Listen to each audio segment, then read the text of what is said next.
Kata kita, Hai Nisa. Hai Bu. Selamat sore. Selamat sore. Ketemu di podcast akhirnya ya. Iya. Kalau kemarin-kemarin kita nggak ketemu karena pandemi kan. Iya Bu. Kenalin dulu dong, perkenalkan dirinya dulu. Jadi namanya Anissa Mufti Saufana dari kelas 12 AKE 3. Sekarang udah ke kelas 12. Iya. Padahal ketemu ibu dulu waktu kelas Kelas 10 Bu. kelas 10 ya. Iya. Habis itu langsung Corona. COVID. Selama COVID ngapain aja? Selama COVID Nisa di rumah. Yang pastinya kan daring, belajar daring. Iya. Selagi kalau ada waktu Nisa juga menyempatkan waktu untuk menulis. Nulis apa? Nulis cerita fiksi. Ya karena lama ya COVID-nya Iya. ya. Sampai baru ini kita sekolah kan. Iya. Udah berapa tulisan yang dilahirkan nih? Jadi Nisa sudah bikin 4 cerita fiksi, satu quote sama puisi. Boleh cerita sedikit motivasi menulisnya dari mana?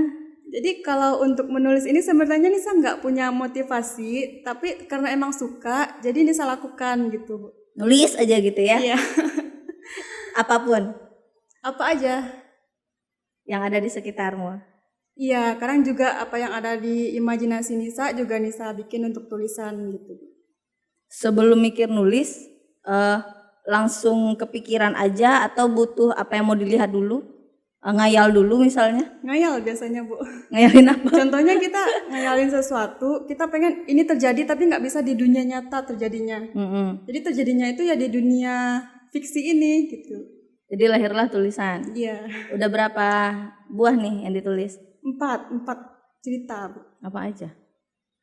Yang semuanya genre fiksi remaja, romance, campur romance.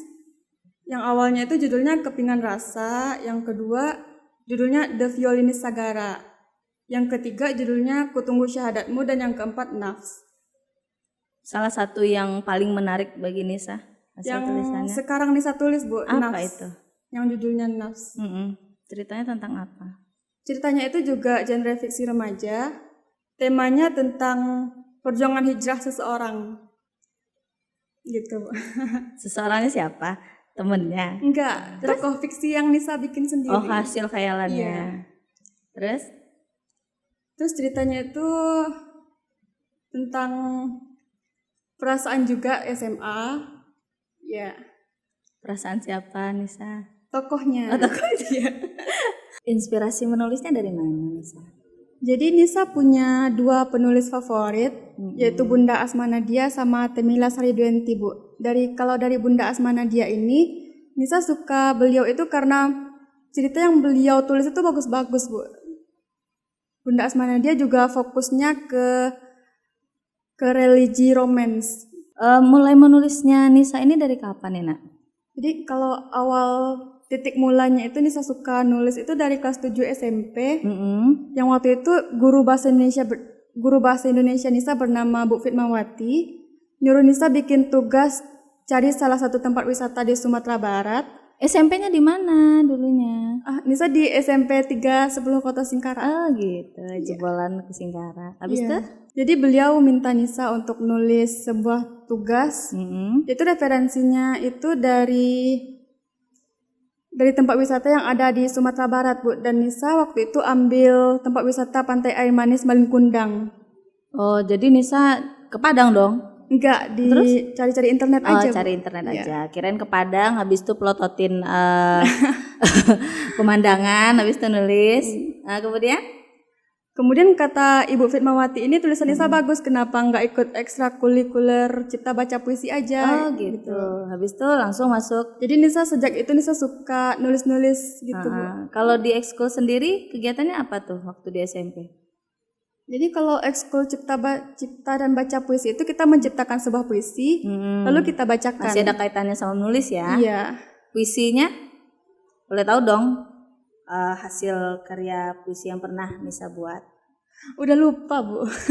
Mana tahu bisa berpuisi sebentar di sini kan? Ini tim pada ngintip nih. Kemudian Bu boleh tahu dulu dong Nisa nih dalam satu keluarga berapa orang beradik? Nisa 3 bersaudara. Semuanya hobinya sama nih, nulis? Enggak juga. langsung hobinya nulis dulu? Iya, Nisa lebih nulis juga kayaknya keturunan dari ayah juga, Bu. Oh, ayahnya? Ayah Nisa juga suka sastra gitu. Oh gitu. Ayah Nisa penulis juga? Enggak juga, Guru. tapi suka puisi, suka gitu. Komunitas yang pernah Nisa ikuti sebagai seorang penulis? Jadi Nisa ikut komunitas online waktu itu, Bu, dari grup WhatsApp. Pusat komunitasnya itu dari Jakarta Pusat. Jadi di dalam komunitas itu nanti kita dikasih materi sama nanti kita juga dikasih tugas-tugas yang berhubungan dengan dunia penulisan gitu. Oh gitu. Iya. Jadi dengan ikut komunitas itu, Nisa jadi tahu cara nulis itu gimana, susun-susun kata itu gimana. di sekolah ada teman nggak sih yang hobinya sama? Di kelas nggak ada, tapi di jurusan itu ada, namanya Indri. Komunitas menulis yang pernah Nisa ikuti apa aja? Komunitas menulisnya itu Nisa pernah ikut satu komunitas online yang berpusat di Jakarta Pusat. Nama komunitasnya itu Keluarga Popcorn Literasi Indonesia. Jagung dong. Ya, popcorn, Bu.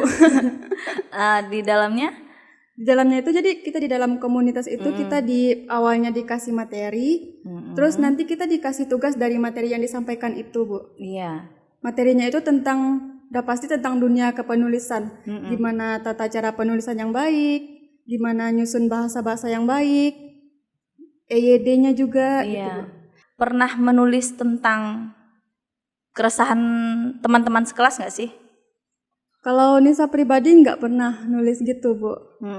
Kan setelah pandemi ini banyak sekali tuh teman-teman kamu merasakan insecure. Iya. Bisa nggak Nisa menghasilkan dalam tulisan Tentang insecure itu, Bu. Iya. Sebenarnya kan sebagai manusia biasa udah pasti kita sering ngerasa kurang dengan diri kita. Iya pastinya. Ya, itu manusiawi juga kan, Bu. Salah satunya ibu nih. Kalau ngikutin orang lain kan contohnya menurut Ibu. Iya. Standar kecantikan Ibu itu mungkin perempuan matanya bulat, hidung mancung. Mungkin sama Nisa mata sipit. Terus gimana dong dengan orang yang matanya bulat, gimana mau nyipitin dengan mengikuti standar kecantikan orang lain gitu? Iya, yang pendek gimana mau jadi tinggi? Iya. Dikasih enggrang aja kali ya. Tantangan Nisa selama memulai untuk menulis? Tantangannya sebagai penulis itu yang pertama writer's block, yaitu Nisa kadang stuck di cerita itu nggak tahu kelanjutannya itu gimana, cara nulisnya gimana gitu. Biasanya kehabisan ide gitu, Bu. Mensiasatinya gimana nanti tuh? Cara mensiasatinya salah satunya kita dengerin musik atau nonton film atau juga baca novel penulis lain. Nanti balik lagi ke tulisannya. Iya, nanti juga dapat ide dengan sendirinya gitu. Nisa mungkin ada pesan untuk teman-teman di sana gimana kiatnya menjadi seorang penulis? Ya, untuk teman-teman di luar sana, kalau kalian punya hobi, umur kita kan masih muda banget ya, Bu. Umur kita masih muda dan kalau kalian punya sebuah hobi, kenapa nggak ditekuni aja? Contohnya Nisa kan hobi Nisa menulis. Nisa tekuni menulis, mungkin dengan menulis Nisa bisa menghasilkan novel-novel gitu. Mungkin teman-teman ada yang hobi musik, ada yang hobi nyanyi, hobi lukis. Kenapa nggak ditekuni aja selagi kita masih muda gitu? Iya, karena tidak selalu jurusan itu kayak Nisa kan akuntansi nih, nggak selalu di bidang keuangan nanti kan? Iya, nggak uang-uang mulu. Terima kasih Nisa udah hadir di podcast Kata Kita. Ya, terima kasih kembali, Bu. Kata kita Lazua.